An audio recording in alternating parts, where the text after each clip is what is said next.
5 Go to Smuggler's Top by Enid Blyton. Dramatised by Edward Phillips.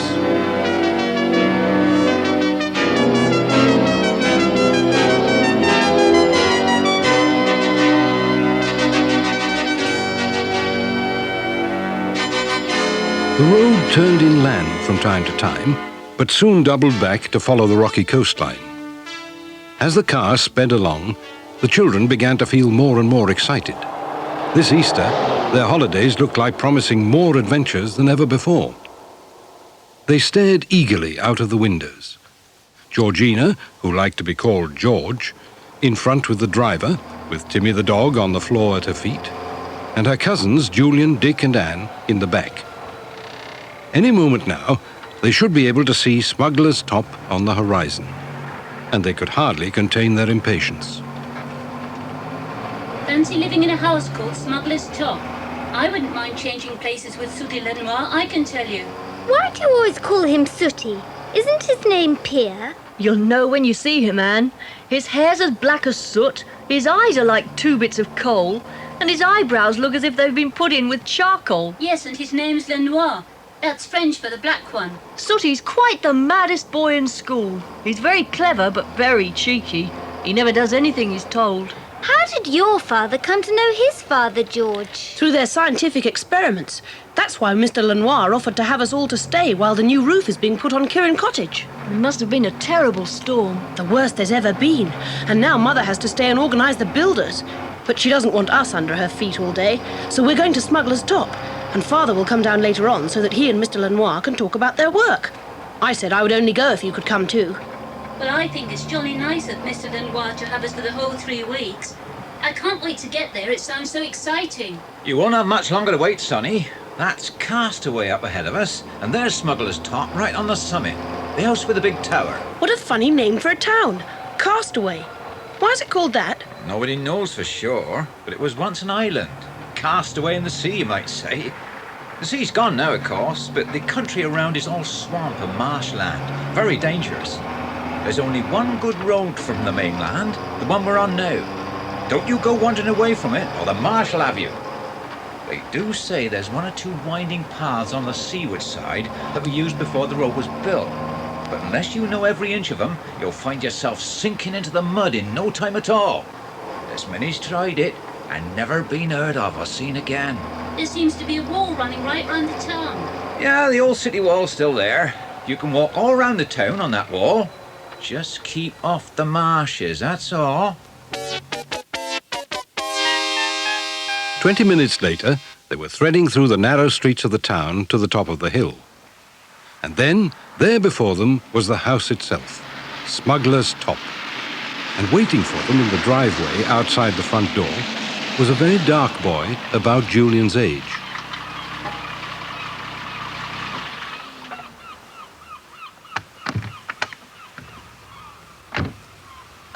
Hello, you lot. Hello, Sooty. Hello, Sooty. This is Anne, our sister, and George, our cousin. Hello, Sooty. George, hello. Driver, you can take the car round to the back and Block will take in the luggage and give you some tea. What on earth is that? He's not an it, he's a he. He's Timmy, my dog. Oh, gosh, weren't you told? My stepfather doesn't allow any dogs at Smuggler's Top. He hates them. I brought in a stray one once and he gave me a licking. My stepfather, I mean, not the dog. Well, if Timmy can't stay, I'm not staying either. I never go anywhere without him. Oh, don't be silly, George. Surely we can get round it somehow. Well, I don't know. Anyway, let's get him into the house. Then we'll see if we can think of something. Come on. No, not through the front door, through this little door here. It's a sort of secret passage. This place is full of them. Now, we've got to be very, very quiet. This passage leads all the way up to my bedroom, but it goes past my stepfather's study, and I know he's in. I tell you, if he sees that dog, he'll pack you all into the car again and send you back. Shut up, Timmy. We're all a bit scared, but there's no need to go on about it.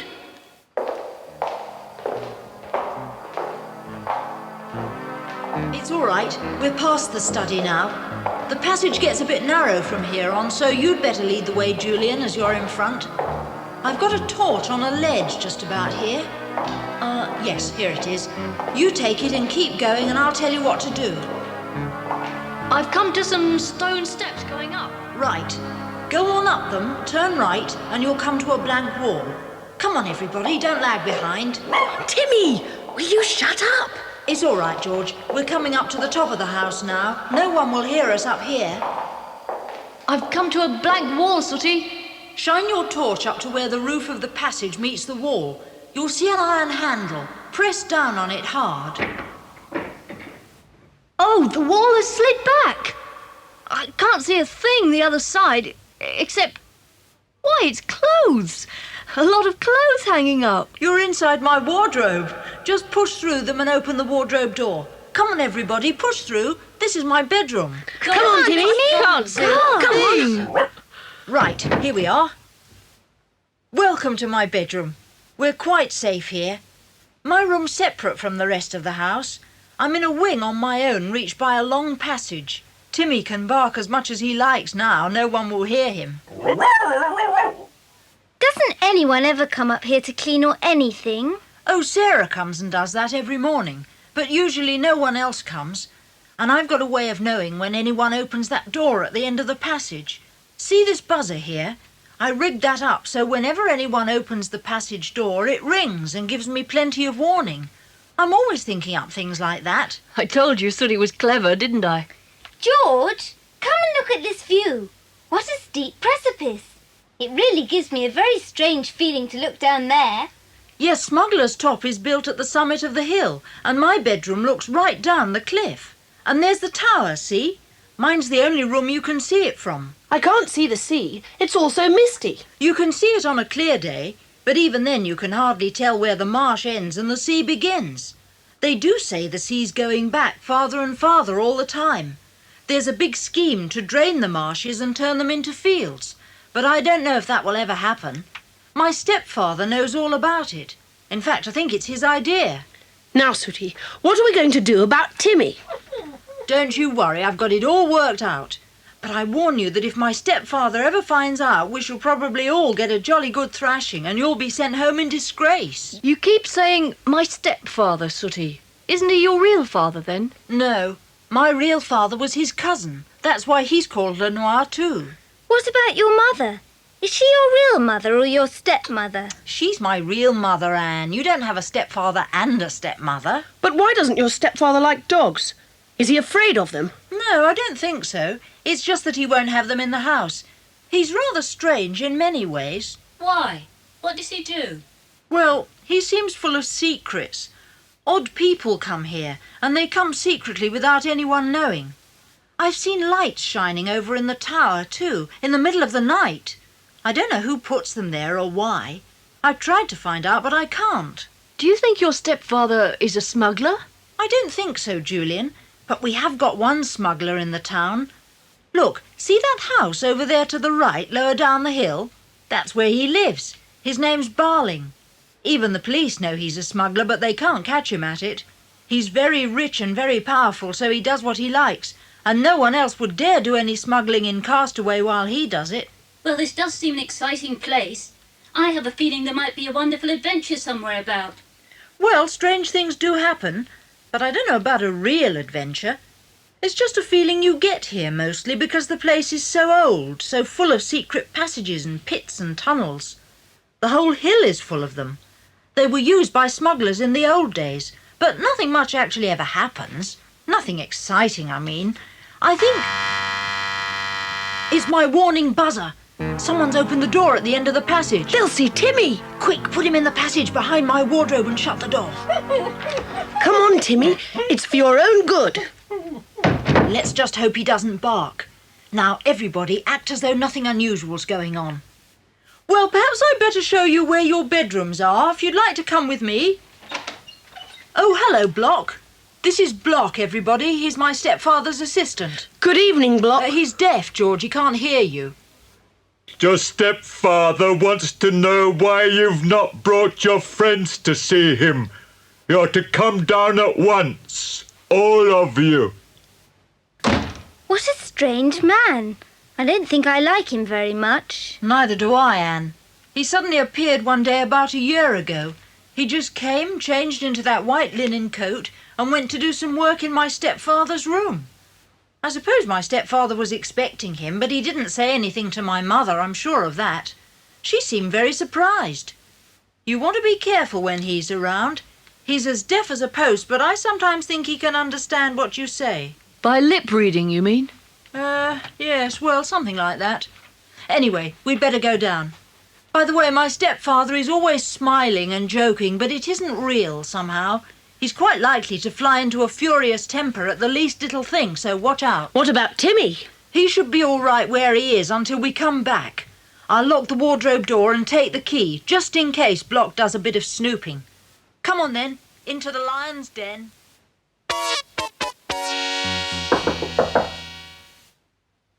Enter! Hello, Father. Here they all are. Sorry I rushed them off to my room, but I was so excited to see them all. Your manners still need a little polishing, Pierre. Welcome to Smuggler's Top, children. Well, now, you're Anne, aren't you? Yeah. I hope you won't feel left out with 4 boys for company. Actually, George is a girl as well, Father. What? Good gracious me, I'm sorry. George, do forgive me. That's all right. Well, children, I hope you will have a good time here. Pierre will show you the old town, and if you promise to be careful, you can walk along the road to the mainland to go to the cinema. Oh, thank you very much, sir. Thank you, Mr. Lenoir. Well, now, George. I'm looking forward to your father's visit. He and I have a lot to talk about. We've been doing the same kind of experiments, but he's got much further than I have. Now, Block will give you all your meals in Pierre's schoolroom, so that you will not disturb myself or my wife. I will not have idle talk at meal times. Pierre, I do not want you playing about on the city wall or wandering about in the tunnels. I've warned you about this repeatedly, and now that you have friends to stay, I will not have you taking unnecessary risks and endangering their lives. Oh, I never take unnecessary risks, Father. Don't contradict me, boy. I wasn't, sir. I was only saying That's that enough. I don't want any arguments. Just do as you're told, do you hear? Now leave me alone, all of you. I've work to do. Yes, Father. I see what you mean about your stepfather, Sooty. What a strange man. He can be quite nice, but the trouble is you never know where you are with him. Anyway, that's over. Come on, I'll show you where you're going to sleep. You're just over the corridor from me. What about Timmy? We must arrange to feed him and exercise him. I do hope he'll be all right, Sooty. I'd rather leave straight away than have him unhappy. He'll be all right. I'll give him the free run of the passage behind my wardrobe and make sure he gets plenty of water and his food. And we can smuggle him out through a secret tunnel that comes out halfway down the town and give him plenty of exercise each morning. Another secret tunnel? Yes. We'll be quite safe once we're in the town, because even if we meet Block or anyone else that knows us, they won't know it's our dog. We can say it's just a stray that's following us around. Do you mean to say there's a secret tunnel that goes from underneath the house right down into the town? Yes, and you'll get a surprise when I show you how to get into it. Here we are. These are your rooms. This one's for Julian and Dick. And this one's for George and Anne. At least Mother remembered you're a girl, George. Are there any secret passages in our room, Sooty? Not that I know of. Now then, this is the schoolroom, where we'll be having our meals. Come on in. I'll just lock the door in case friend Block comes snooping. Now, Dick, will you move that table out of the way? Julian, help me roll this carpet back. What's the idea, Sooty? This carpet is covering a trapdoor, and the trapdoor is the entrance to the tunnel that leads down into the town. There it is. Stand back while I get it open. Gosh, that's a long way down. I can't see the bottom. How do we get down? I can't see any steps. There aren't any. Just a minute while I switch on my torch. Good heavens! Why, it seems to go down for miles. It was probably used to hide people or to get rid of them. Nice little place, isn't it? If you fell down there, you'd land with an awful bump. But how in the world do we get down there?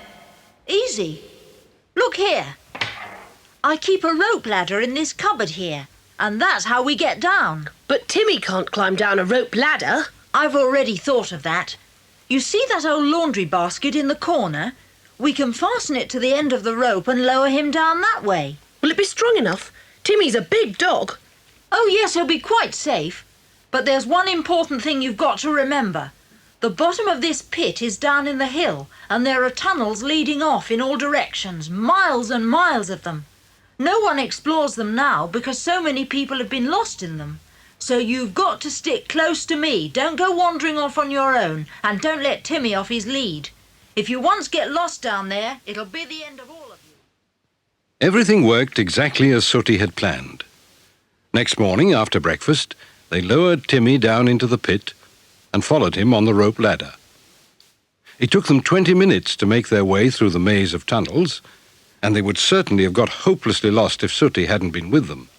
But in the end, they emerged into the sunlight and found themselves at the end of a narrow alley.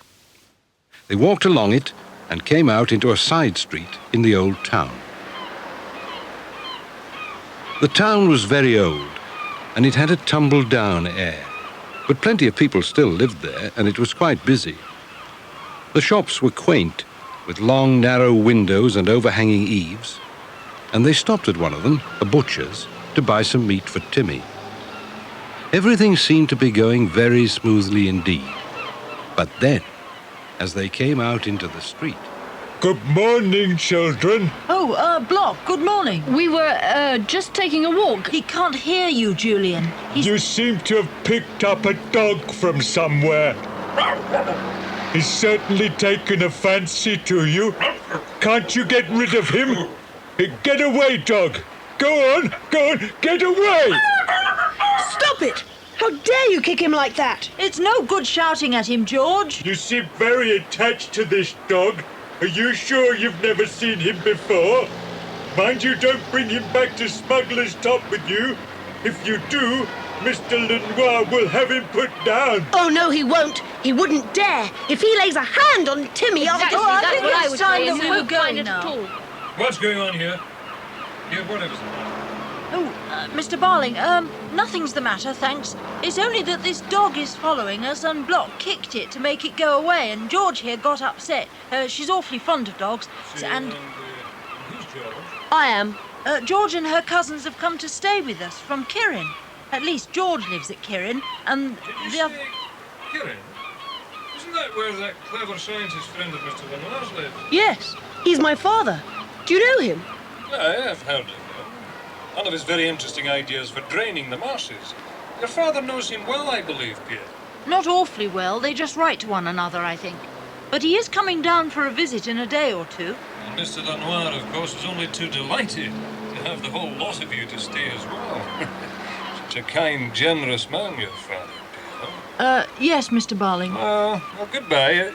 You did say your name was George, didn't you? Yes. Yes, I see. Well, come along, Block. I don't think we need worry too much about the dog.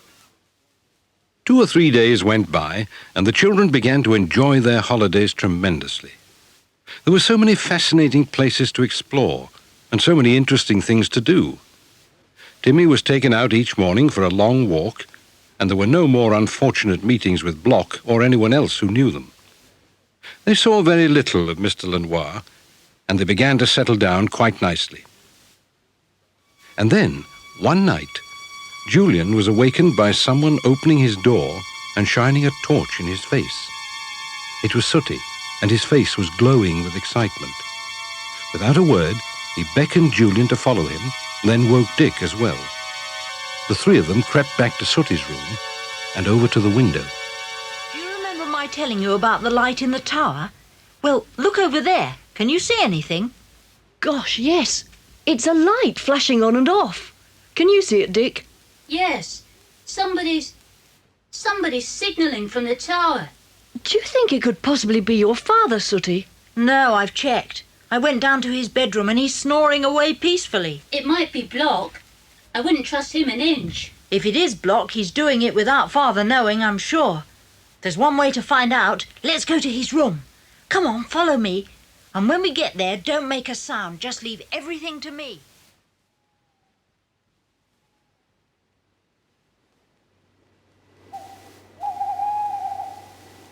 Look, his door's slightly open. Quiet as mice now. Is he there? He's in bed, all right. Take a look for yourself. He's sound asleep. on, let's get out of here. That must be the noisiest door in the house. Good job Block's deaf. If it isn't Block or your father in the tower, who on earth could it be? Well, I'm sure it isn't Mother or Sarah the cook. I don't like it, Julian. Is there a stranger in our house? Someone we don't know living here in secret? Maybe we ought to wake your father and tell him. Look here, what about us going up to the tower and trying to peek through the door or something? All right. I want to find out a whole lot more before I say anything to anyone. We shall have to be jolly careful, though. You get to the tower by a spiral staircase and it's very narrow. If anyone suddenly comes down while we're going up...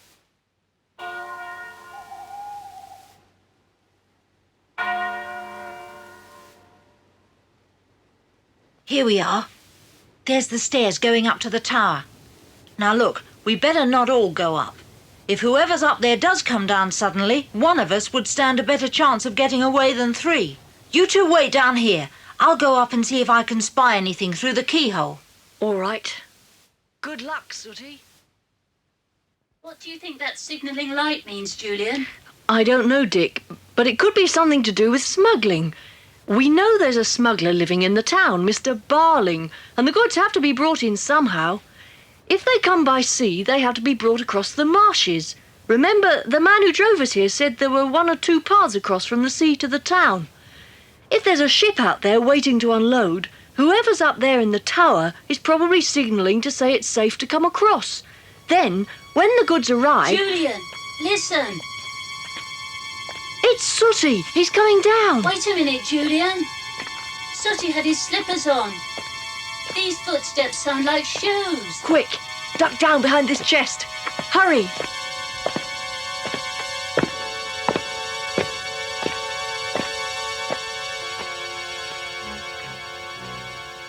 My golly, it's a good job we hid. That wasn't Sooty. Did you see who it was? Not really. But I could have sworn it was Block. But it couldn't have been, Dick. Block's fast asleep in his room. We saw him ourselves. Well, it certainly looked like him. Julian, you don't suppose there are 2 Blocks, do you? Or someone Shh! There's someone else coming down the stairs. Is that you, Sooty? Oh, there you are. He came out. I only just managed to hide in time. I popped into a recess by the door. Did you see who it was? No, it was too dark, but he looked awfully like Block. Do you know, that's what I thought too. But there's something else, Julian. I crept into the tower room after whoever it was had gone and took a look out of the window. That side of the tower looks over the marshes towards the sea, and coming across the marshes was a string of little tiny lights. Then it is smugglers. You may be right. My guess is that they probably came over from France and sailed up as near to the marshes as they could. Then they waited for a signal to tell them that the coast was clear and then started across the marsh. Each man was carrying a torch. That was the lights I saw. I expect there's someone waiting to meet them at the edge of the marsh below the hill. Yes, but who? That's the question, Sooty. Who? And who on earth was signalling from the tower?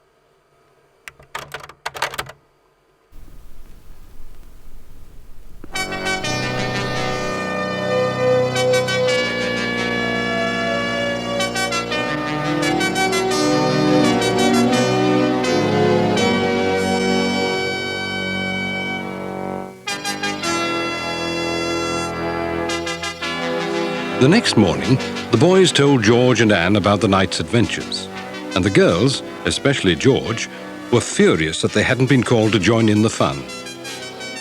They all went into the schoolroom and sat down to wait for Sarah to bring in their breakfast.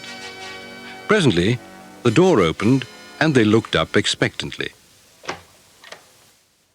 Sarah is out for the day. I shall be serving your breakfast. Oh, all right, Block.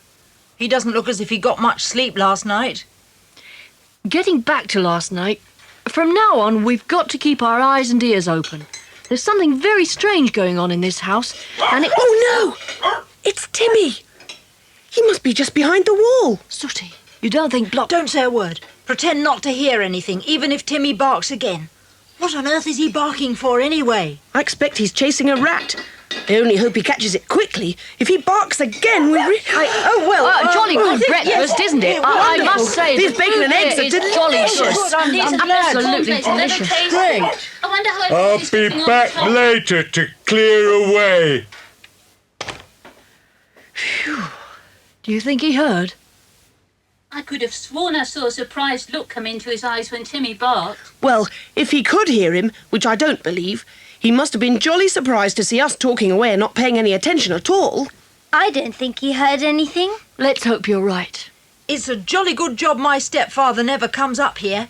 If he thought for one moment that... Good morning, children. Enjoying your breakfast? Oh, yes, thank you, Father. We were just saying, sir, that the food here is excellent. Oh, good. I'm so pleased that you're all enjoying yourselves and keeping out of trouble. Oh, by the way, George, I'm putting your father in Pierre's room, so I don't want you children playing in there today. Block and Sarah have to get it ready for him, so just keep out of their way. And when your father arrives... What was that? What was what, sir? That boy, that! It sounded exactly like a dog barking. Oh, we didn't hear anything, Mr. Lenoir. What's going on here? If I No, thought... absolutely sir, nothing, I can't hear sir. anything. I can't Did hear you anything. anything? Silence, all of you! Now, don't tell me you can't hear it. That's a dog, I tell you, a dog barking behind the wall. It's the wind, sir. Probably a seagull. I can hear a door banging There's a somewhere. window rattling. It's a dog, and you know it. Now, where is it? Who does it belong to? There's no dog, There's sir. no... I'm absolutely sure. Be I can hear quiet, all of you. Now, listen. I'm sorry, sir, but we can't hear anything that sounds like a dog barking. Really? Understand this, I will not be made a fool of. And meanwhile, I shall look for this dog, and when I find him, I shall have him put down. I will not have dogs in my house. Golly. Now what are we going to do? Does your stepfather know about the secret passage, Sooty? I'm not sure. I think he does, but I don't know whether he knows where the entrances are. Well, we've got to do something. I can't take the risk of having Timmy caught. We've got to get him out and hide him somewhere else. We can't. What do you mean? We can't get into my room. Didn't you hear my father? Block is probably in there now tidying up and moving my things to Julian and Dick's room. There's no chance of getting to the secret passage while he's in there. And if I know Block, he'll lock the door when he's finished and take the key with him. What about the outside entrance? We can't risk that in broad daylight. Poor Timmy. What on earth are we going to do? There's just one chance. It's pretty desperate, but it might just work. What is it? Your father's not arriving until late this evening.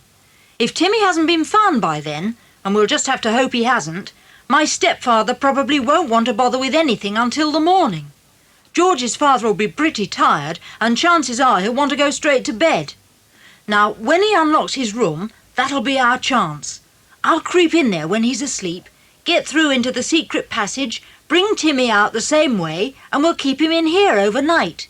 Then first thing in the morning, we can sneak him down to town through the hidden pit. I know someone who would look after him for us until the end of the holidays. Sounds awfully risky. Yes, but it's a good idea if we can work it. Of course, I'd still have the problem of getting Timmy home at the end of the holidays and explaining to Father how he'd suddenly turned up again. Father may be absent-minded, but he's sure to have noticed that Timmy's not at home and that I may have brought him with me. But as long as Timmy hasn't been found here, I think the whole thing will have blown over by then, as far as Mr. Lenoir is concerned. And I'll think of some explanation for Father when I get home. Sooty, I think it's worth a try. Good. That's what we'll do then. And let's just hope that Timmy keeps quiet till tonight. Timmy did keep quiet, and by the afternoon, Mr. Lenoir thought that perhaps he might, after all, have been mistaken. When George's father arrived, it was gone 11 o'clock, and after a very brief conversation with Mr. Lenoir, he went straight to bed. The children waited until all was still, and then Sooty crept quietly into the bedroom. He hid behind the big armchair, waiting until his eyes grew accustomed to the gloom, and he was sure that George's father was asleep. For some time, the man in the bed tossed and turned. Sooty grew sleepy himself and yawned silently. And then, suddenly, he heard a sound over by the window. It was a very small sound, like the tiny creak of a door. The window did not move, but something strange was happening under it, near the sill. There was a big window seat there, and it looked as if the lid was slowly moving upwards, bit by bit. Sooty was puzzled. That seat had always been screwed down, and he thought it was just a seat and nothing else. And then the lid was wide open and resting against the window pane. A figure got out cautiously, not making the slightest sound, and tiptoed over to the bed. It made a quick and sudden movement, and there was a stifled sound from George's father. The intruder lifted the limp body from the bed and carried it to the window seat. What he had done to make George's father unable to resist, Sooty couldn't guess. As the mysterious figure bent over the window seat and lowered George's father inside, Sooty started forward to get a better look, and then, suddenly, someone hit him hard on the back of his head, and everything went black. The others, meanwhile, were all waiting anxiously in the schoolroom. Hearing faint noises from next door, they looked at each other in alarm. They waited a few moments, wondering what to do for the best. The noises stopped, and all was quiet again. They tiptoed into the bedroom and cautiously switched on the light. There's nobody here. What on earth has happened? Where's my father? And where's Sooty? They must have gone into the secret passage. Come on, we better follow them. Julian, the iron handle that opens the door in the wardrobe. It's gone. Somebody's taken it away. What? Well, they can't have gone that way then. But they can't just have vanished into thin air. Julian, the window seat. It's open. They can't be hiding in there, George. There isn't room. Yes, but look inside. There's a trap door. Let's have a look. You're right, George. Just a minute.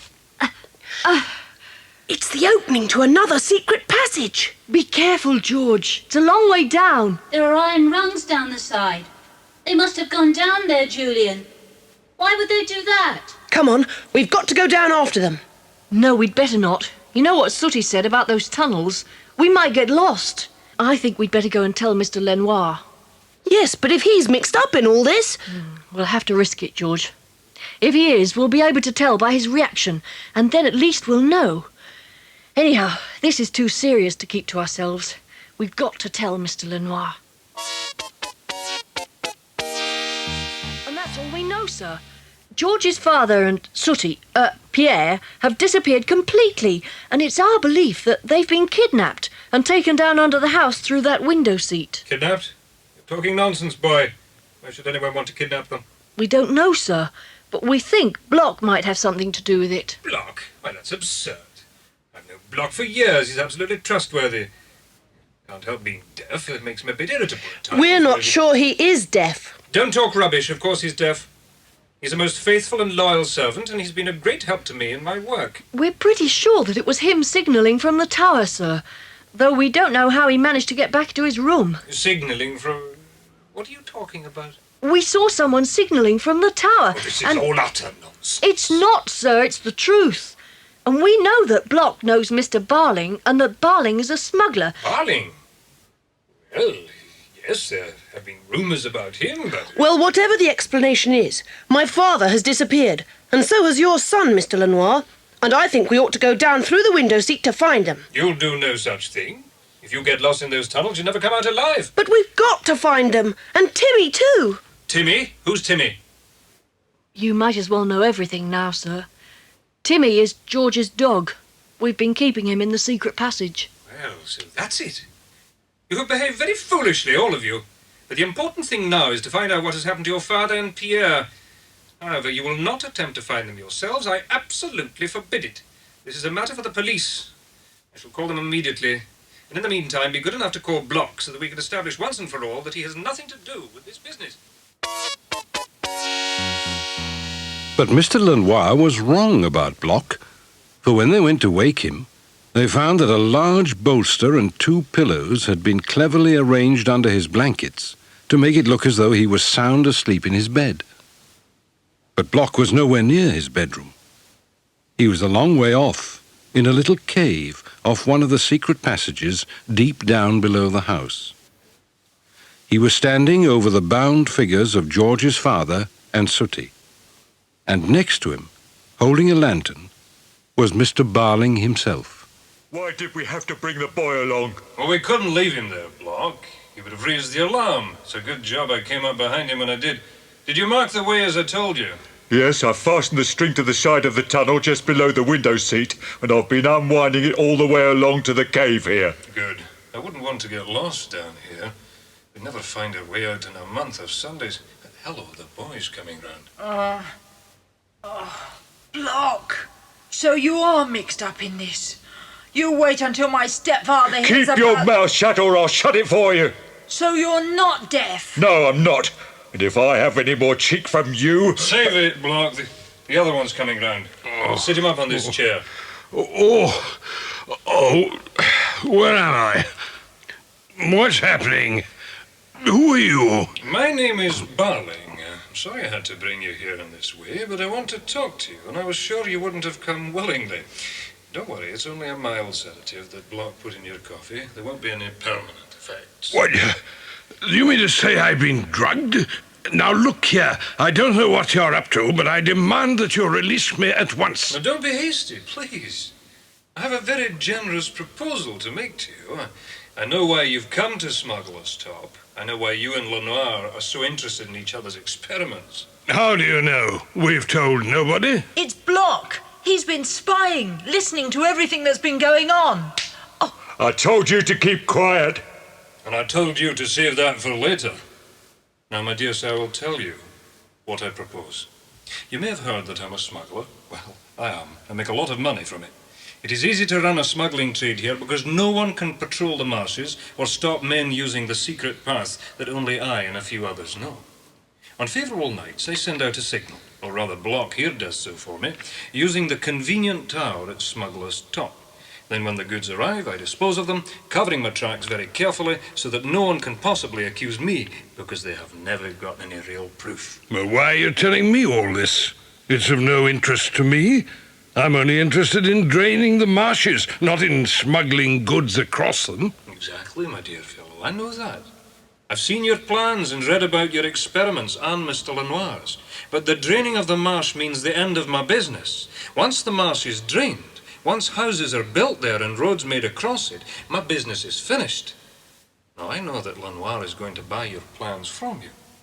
I know he's going to drain the marsh by using your very excellent ideas. All that marshland belongs to him, and he intends to develop it. But the marsh is not going to be drained, because I'm going to buy your plans, not Lenoir. And when I've bought them, I shall destroy them. I want the marsh left as it is, secret, covered with mist, and treacherous to all but me and my men. But don't worry, I intend to be very generous.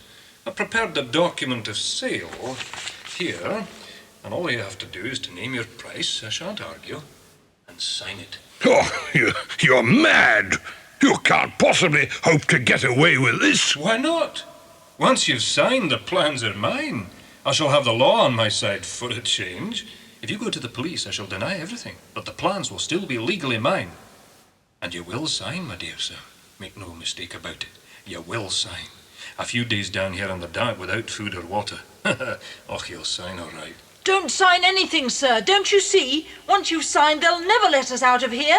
They'll just go away and leave us to die. Right, you've asked for it, and now you're going to get it. I've been waiting a long time for this. Just a minute, Block. What was that? What?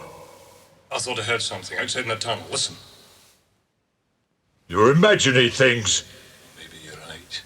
Oh, it's probably just... Timmy! Good old Timmy! Timmy, get them! Get them! Oh, get him off there! What is it?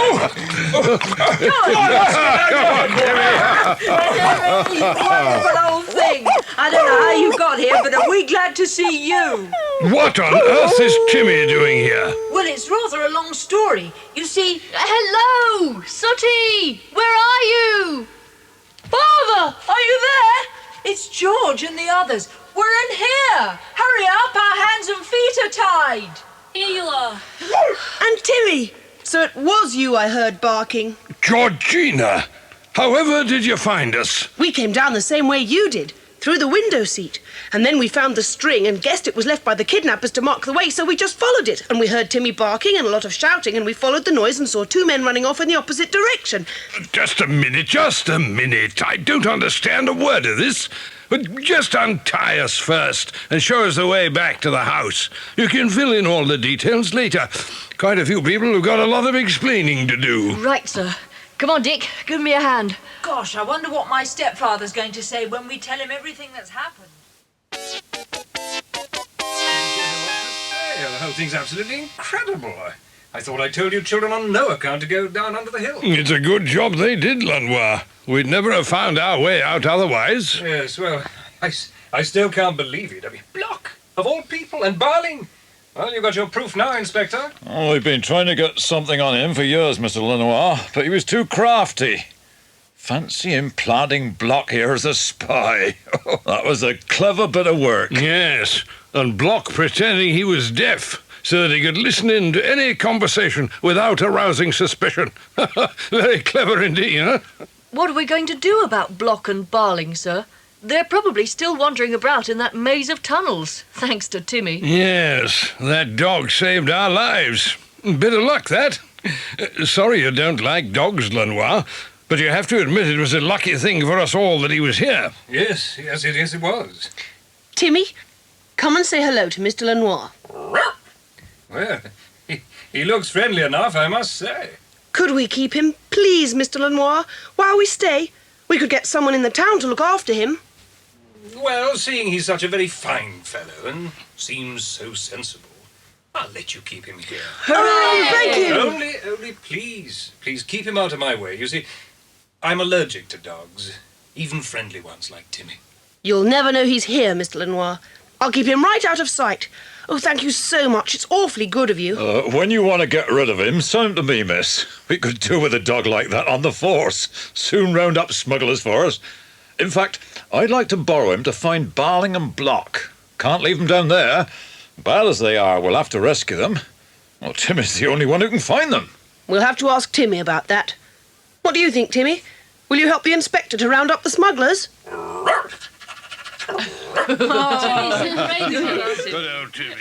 So Timmy went underground once more and hunted for his enemies.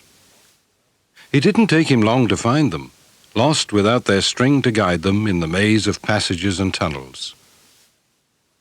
He took them like sheep to where the police waited for them. And after that, Mr. Barling and Mr. Block disappeared from public life for quite a long time. Mr. Lenoir and George's father spent a happy few days together discussing their experiments, and arrangements were made for the marshes to be drained. Then George's father went home, and the children stayed on with Timmy until the end of the holidays. There were no more adventures, but they didn't mind. They'd had enough for one holiday. And when the time came to go home, they were all agreed on one thing. They would never forget Smuggler's Top.